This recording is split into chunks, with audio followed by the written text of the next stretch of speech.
All right. Well, thank you everybody for being here. We're excited to dive into this second teach-in around the FEPP levy. If you haven't already, drop your name in the chat, organization. Again, we just want to get to know you, but we know you it. So thank you, Meg Hung. Thank you for being here. So we will be moving today, not rapidly, but definitely a little more efficiently. This is the second time I'm presenting this, and more, not much has changed since last week, but again, opportunities for advocacy. And so, what I want to share at the beginning of this conversation is that we are not deal. So, we don't actually manage any of the funds. We don't have, the decision making power to say this is how this is going to happen or that's going to happen. But what we are here to do is to ensure that Southeast Seattle communities and communities of color are not passive recipients of policy. Instead, they are active shapers of how these public dollars are implemented. Today, we're going to share what we know, what's still undecided, and where we could influence for communities in our region. So, with that, I want to give us a baseline understanding of what the current levy is set to invest in. So in November, this levy overwhelmingly gets passed with about 80, I think it was 88% voters saying yes to the levy. So people are really interested and wanting these investments. It is also an increase from the last levy in 2018. So there's more money to be placed back into communities. Now, the levy originally, the buckets that you see here were decided by the previous mayor and his administration. And the buckets, they have new branding to them, but are essentially the same as they were in 2018, with a little bit of a difference in the ready to learn section, which I'll mention in a moment. And the other part is that, again, there's just a little bit more money in each one of the buckets. So the three buckets decided by the mayor then, and then kept by our current mayor, Mayor Wilson, are ready to start, ready to learn, and ready to launch. And so the new mayor has stepped in and has decided to keep the buckets where they are, but the implementation plan, or exactly how where the money goes, is being decided by both information from Deal, by city council, and then the education person at the current mayor's office. What we know for sure is that investments will be umbrellaed under one of these three things. What we're potentially getting ready, or where we could potentially be advocating, is the exact descriptors or RFP processes that each one of these take. So Ready to Start is about early learning. It's preschool, family supports, anybody who can provide high quality childcare programs to children who, again, babies all the way till kindergarten readiness. This is a really robust category. Also, there's a lot of potential here because although Seattle was named as a recipient of a child care award, like we have really high quality child care, the reality is access is still limited. Pricing continues to be a challenge. And then, of course, what folks are making in the field are things that need re-examination. And so this is an opportunity to explore that within this bucket. The Ready to Learn bucket is your K through 12 investments that support students through after school tutoring, mental health, and services. In this bucket, this time around, there's a new line item around school safety, which didn't previously exist. And so this is a huge area of advocacy because we don't want contracts. We don't want money to just be funneled to the police department and then that labeled as school safety. There has to be a depth to where those investments are made and what happens with those. And so this is an opportunity for organizations that have restorative justice, diversion programs, community safety programs to really wrap around, here's alternative strategies that can help our K through 12 communities. It also it is noted that this bucket is both funneled to school buildings and then funneled to community-based organizations. And so I don't know what the exact breakdown is for each one of those, but some of the investments are in the last round were applied for through a competitive grant process by the school buildings. And so not every school in Seattle Public Schools got funding. The idea was schools with high needs, and then the reality schools that had a grant writer were the ones that were able to apply. The community-based investments, similar process, a competitive process where folks submitted and were selected. And again, there is no, for this new funding, there is no guarantee that the same schools and the same community-based partners will be refunded. A new competitive process will start. But what we know right now, and what I'll share in the next slide, is that there is bridge funding that will be given, or a 1-year extension that will be given to the schools as a way to stabilize some of the services and not let not let services drop.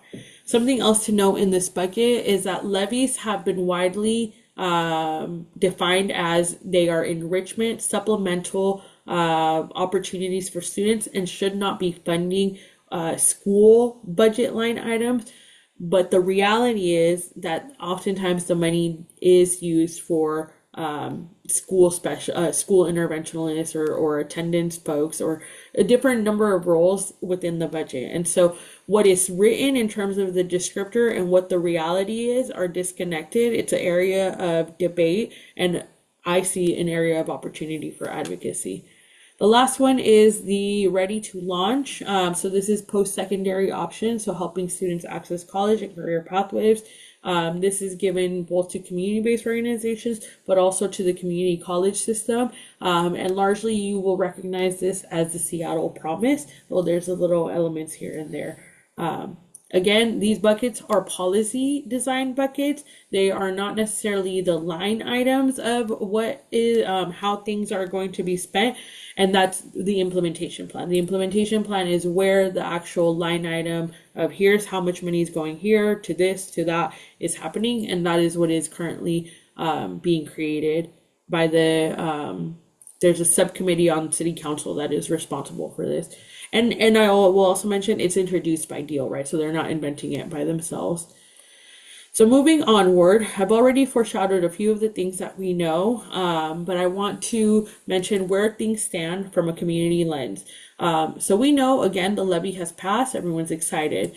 We also know that the city is in the drafting phase of the implementation and evaluation plan.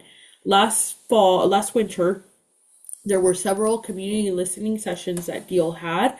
The one we attended as an organization was at the Rainier Community Center, and it was well attended and feedback was collected there.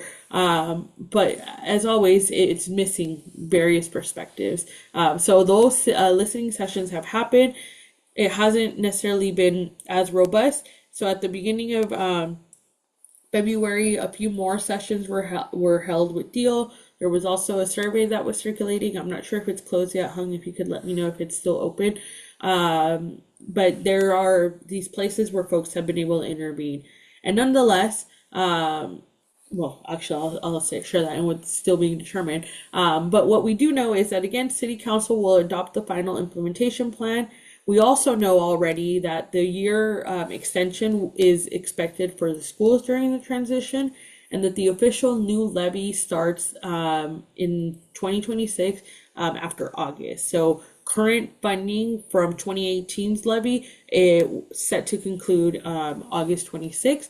And so the gap funding would cover September 26th through June 27. And again, this is only for the schools. What's still being determined is what will happen to community-based partners under the same area. Sorry, I'm seeing the chat. Okay, the survey is still open, so if you would like to complete it, it is in the chat. The bridge funding structure for community-based partners has not been announced. We're not sure what's going to happen with them, but when we think about stability for our young people and lessening the interruption of services, it's something that needs to be considered fully. We also don't know what the application timeline and RFP or request for proposal release dates will look like. Again, I've already shared funding ends in August. Bridge funding for the schools would be September, the school year. But within that, we don't know if there will be a competitive grant process, when the applications would be due, who would make the decision, all of those things that can complicate something, and that we don't want the same thing to happen where we wait, and then we're now rushing to put that together.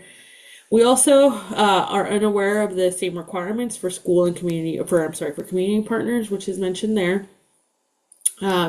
While we know funding allocations, we also need more detail on how they're going to be spending the investment areas. The buckets sit largely like you saw, but then how are they actually broken down? What happens year to year, etc. And then what are the specific equity metrics and accountability structures for ensuring that these investments not only stay community rooted, but are doing the things that they need to be doing, and that they are supporting our whole region. I think what I was going to say earlier is that this amount of money, while the schools are an important stakeholder group, the schools could not be the ones to implement it alone. Community partners are needed just as much to get these dollars out, not just dollars out, but the services out to youth and families in the region. And so where we see opportunity is you have kind of figured something out for school buildings. We need to figure something out for community-based partners. And what we want to also highlight from questions that we heard is that as community-based partners, we have not been engaged as a stakeholder collectively. We've been invited to the listening sessions that have been broadly open to community, but we have not actually had our own kind of community-based partner only listening session. The places where it has happened is at the school building level, at the central district office, at the wide community.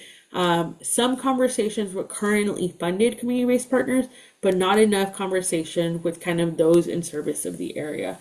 And so that is a huge concern for us, because as a stakeholder group, we have wisdom that might not have been elevated elsewhere. And we also have possibilities of how we can move forward. One of the common things that emerged at the listening sessions is we don't want a competitive process. We want something that complements and is of service to those in the region versus spending energy on who's going to get the funding and debating, oh, this org gets it and not that one. So common questions that we heard again is, will CBOs have bridge funding? We don't know yet. We'll see what happens, but we do know the schools will. What will the reapplication requirements look like?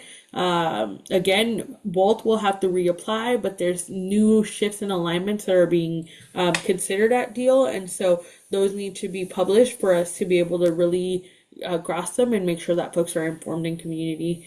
The other thing is that we all know there's a necessity to strengthen partnerships with the school building, with the school district, and in a way that tracks student outcomes and program impact and aligns with the levy priorities, but we're not being included in those conversations. And moreover, partnerships at the district have become even more complicated because of shifts in staffing models there. I'm gonna move one more, but feel free to interrupt with any questions. So I can give this one and then I'll pause just to drink some water. But what does this mean for Southeast Seattle? So right now we are really calling for two things. We want stability for our students. We want students and community to have the resources they need both at the school level, but from their community partners and programs to continue even in this transition. All the way from preschool to Seattle Promise, we don't want interruptions. We don't want any rapid changes to what our students have access to, because at the end of it, this money is here. So how do we just make sure that in this transition that is an adult-centric conversation, our kids don't end up losing? And so that's one of our core messages right now. We need stability for our students. The other message that we really want to elevate is that we need to amplify community-based organization, community-based partners, voice, and influence. We need to be engaged as a stakeholder group in the same way that other groups have been invited to participate in, and we need to make sure that there is a specific kind of commitment made not only to Southeast Seattle families, but I think broadly to families of color and their requests and their needs. And so our campaign or our messaging that we're trying to launch out centers on these two things. So, questions so far?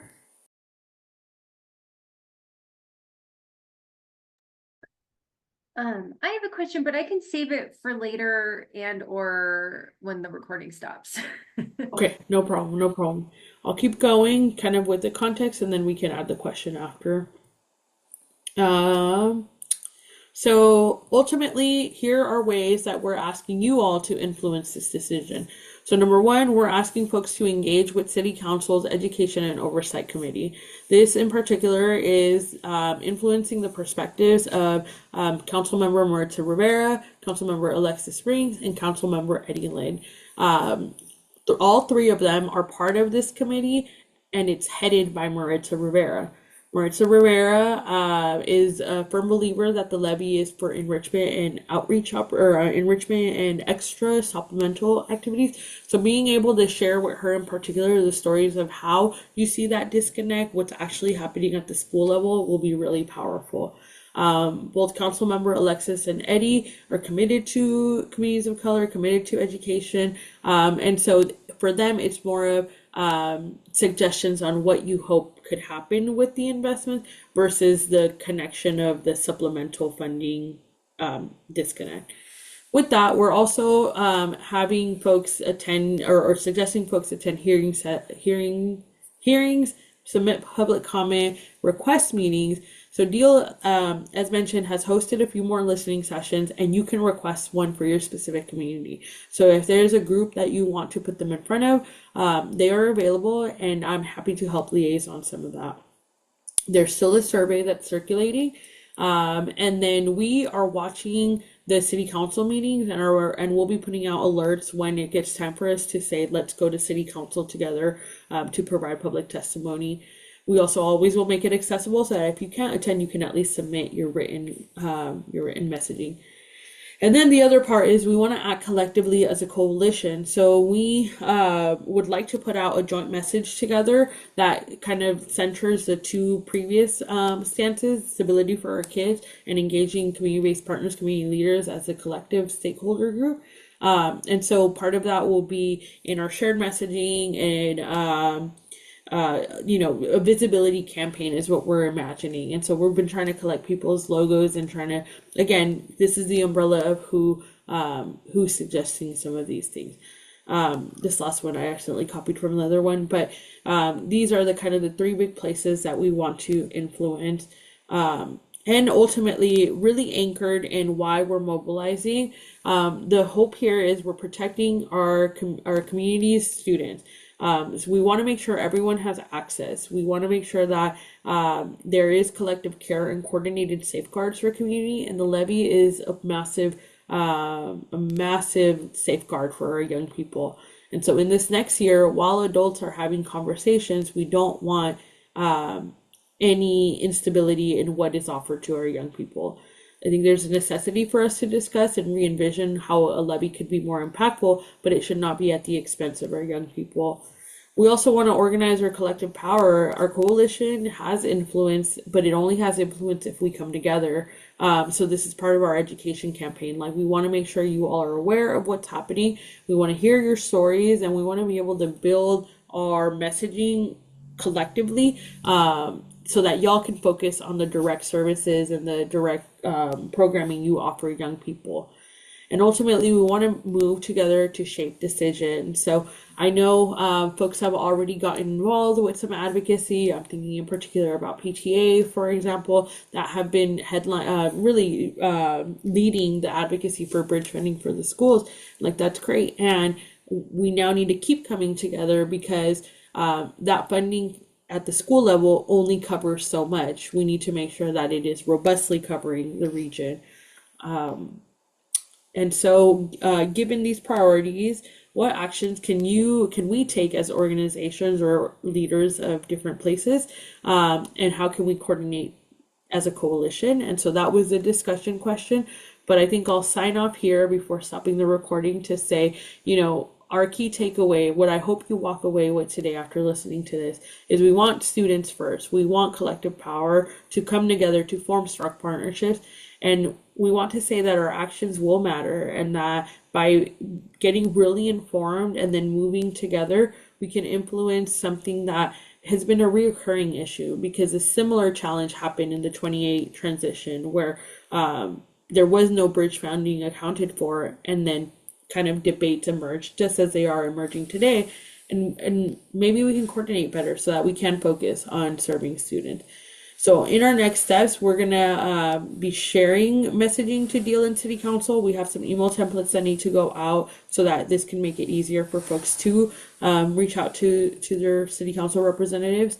Again, we're monitoring the timeline, and we'll be doing call to actions as they emerge and as are needed. And then you're always welcome to be part of our strategy meetings and check-ins to help kind of navigate some of this. So with that will conclude kind of the formal part. I'm going to stop recording, and then we can talk through it. No, my screen sharing is stopped. Okay, here it is.